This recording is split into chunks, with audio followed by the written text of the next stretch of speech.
راهبة في الكنيسة ايديها بتنزف وعندها طفح جلدي غريب.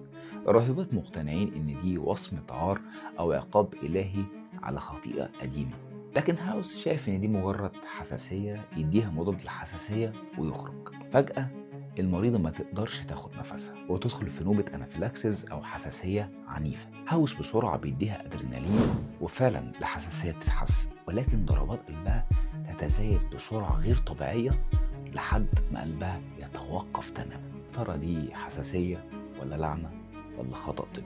أنا حازم قريتم، وده الفيديو رقم 5 من سلسلة فيديوهات بنحلل فيها حلقات دكتور هاوس من منظور طبي واقعي. هاوس والفريق وبسرعة يعملوا CPR اللي هو إنعاش قلبي رئوي، ويقدروا إن هم يستعيدوا حياة المريض. ولكن يتم اتهام هاوس بأنه المتسبب الأول في توقف قلب المريضة على إنه إداها جرعة أدرينالين زيادة، ولكن هاوس بينكر وبيقول إنه إداها الجرعة الصحيحة وهي 1/10 مللي جرام. هاوس بيفكر ان دي ممكن تكون فاسكولايتس، ودي بتكون عباره عن مرض مناعي بيضرب الاوعيه الدمويه اللي في الجسم، فيظهر باعراض زي حساسيه وطفح جلدي، وبيأثر على اكتر من عضو في نفس الوقت بالذات الرئتين. فيديها كورتيزون كعلاج، ويطلب ان هي تعمل اشعه مقطعيه على الرئتين. لكن اثناء الاشعه يحدث ما هو اخطر. المريضه فجاه بتشم روائح غريبه وتدخل في هلاوس بصريه ثم تشنجات. هنا فورمان بيلاحظ ان ده temporal lobe affection او تأثر للفص الصدغي للمخ، وده غالبا بيكون بسبب فيروس زي الهربس. تعالى اقول لك ليه فورمان فكر كده. الحقيقه ان الهربس في الشخص الطبيعي بيظهر من خلال تقرحات في الشفايف او طفح جلدي بسيط، لكن لما يكون الشخص ده مناعته ضعيفه ممكن الفيروس نفسه يهرب ويوصل لحد المخ، تحديدا في الفص الصدغي، فيعمل هلوسه، يخليها تشم روائح غريبه واضطراب في الوعي وتشنجات. لكن السؤال هنا، ايه اللي خلى المريضة مناعتها تضعف بالشكل ده؟ الكورتيزون.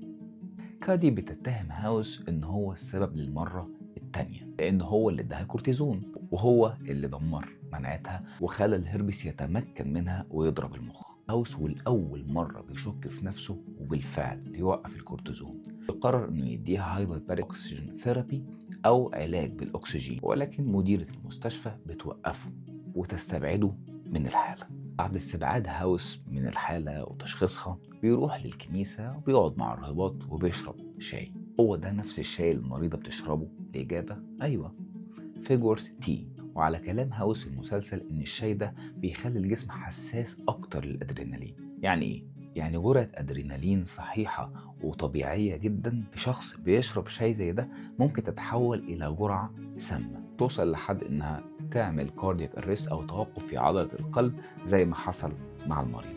وبكده هاوس بيقدر إنه ينفي الاتهام الأول ليه إنه إداها الجرعة خاطئة، ويقدر إن هو يكسب ثقة مديرة المستشفى ويتولى تشخيص الحالة من تاني. هاوس دلوقتي شايف إن كل الأعراض اللي بتحصل للمريضة دي هي حساسية مزمنة لشيء مجهول.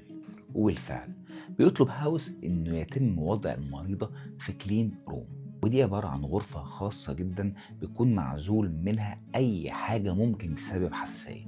ولكن المريضة أول ما تدخل الأوضة تدخل في نوبة حساسية أشد وأسوأ من اللي قبلها. هنا الفريق هيتجنن حرفيا، إزاي ممكن شخص يدخل في حساسية وهو في كلين روم؟ هنا هاوس بيفكر وبيقول لو افترضنا إن دي حساسية فهي حاجة من جوه مش من بره، ويطلب بعمل فول بادي سكان أو أشعة على الجسم كله.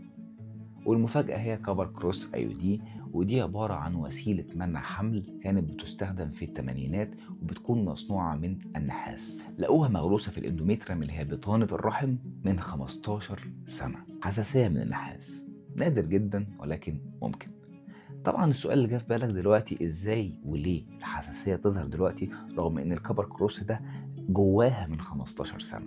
الحقيقة ان اجسامنا معقدة شوية، والحساسية ممكن تظهر من اي شيء وفي اي وقت، من اول تعرض او من التعرض المتكرر، وممكن جدا ان الحساسية تحصل وتظهر الاعراض بعد وقت طويل. طبعا كان في اكتر من خطأ طبي، اولهم ان جرعة الادرينالين المظبوطة هي نص مللي جرام في حالات الانافيلاكسيس، مش 1 مللي جرام ومش 1/10. والهايبرباريك اوكسجين ثيرابي الحقيقه ملوش اي دور طبي في حاله زي كده. والفيجور تي برضو انا ما لقيتلوش اي تاثير على الادرينالين، ولكن ممكن اعشاب تانية تعمل كده.